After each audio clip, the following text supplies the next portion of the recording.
Very, very grateful that we could do home quarantine rather than hotel quarantine. It's been a real blessing to have that space and also be in a space that my kids are familiar with. That's worth a lot to us.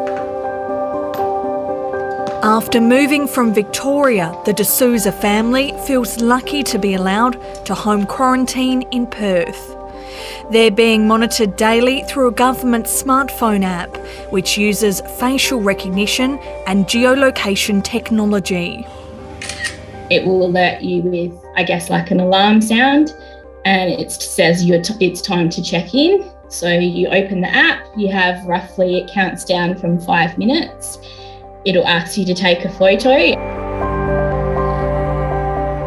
Home quarantine's been a reality in Western Australia for months, with returnees from interstate having the option of being checked by a police patrol or monitored through the app. It's allowed us the opportunity to return back to Western Australia, but we're really grateful that this exists and the app exists. Now trials using similar technology are being rolled out in other states. The Prime Minister is backing home quarantine for when international borders reopen as early as next month. That's 7-day home quarantine for Australian citizens and permanent residents fully vaccinated with a vaccine approved for use in Australia or recognised by the TGA. But there are concerns about a broader use of the app and its facial recognition technology. This is a slippery slope. We're seeing increasing uses of face recognition software, and I'm worried that this will legitimise the use of face recognition software. I think we only have to look to places like China to see where this could take us. Let me first of all... Professor Toby Walsh says the government should have more faith in its citizens. I just believe this is buying us a false sense of security. Sometimes I think we use technology as a crutch.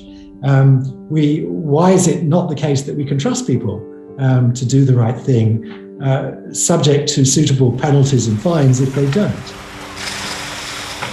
It's not to say that we don't trust Australians or we don't trust people visiting the country. The facial recognition and location-based data that's collected for the purposes of home quarantine is secure and is only used for those purposes. It's not transferable for any other means. The app was very easy to use and I think anyone could do it. I don't think it was a breach of my privacy. 14 seconds left. Former Paralympian turned coach Louise Savage says she had no issue being monitored through the app.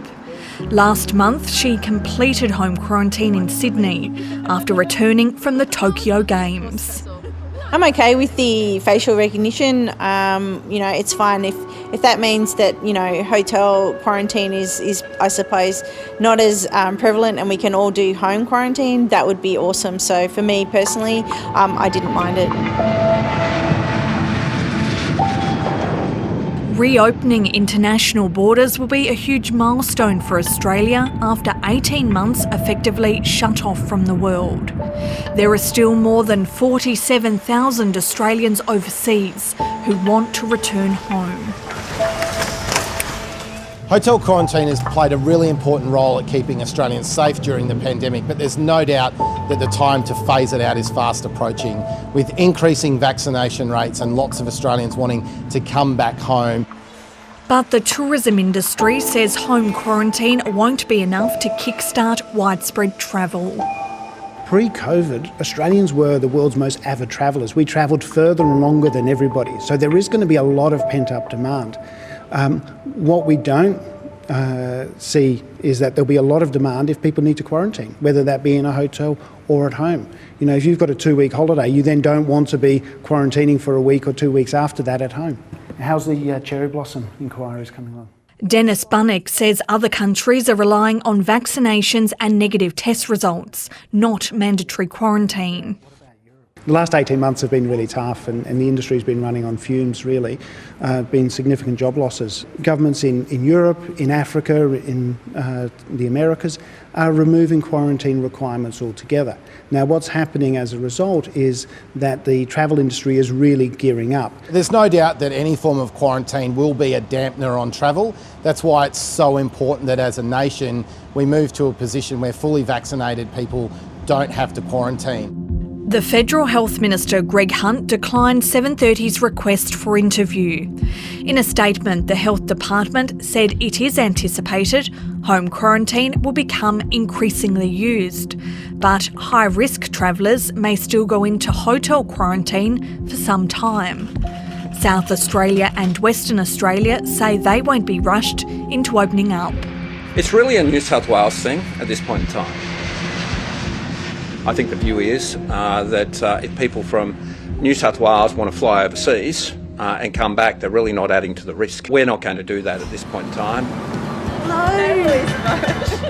Back in Sydney, Louise Savage hopes more Australians will soon be able to go overseas like she did, and believes home quarantine is a small price to pay for being able to travel during a pandemic. It was a very big privilege to be able to go to Paralympic Games. I'm extremely grateful that I was able to do home quarantine. I really do hope it's the way for the future. So many people are still going through hotel quarantine, and yeah, it would be nice if we didn't have to do that.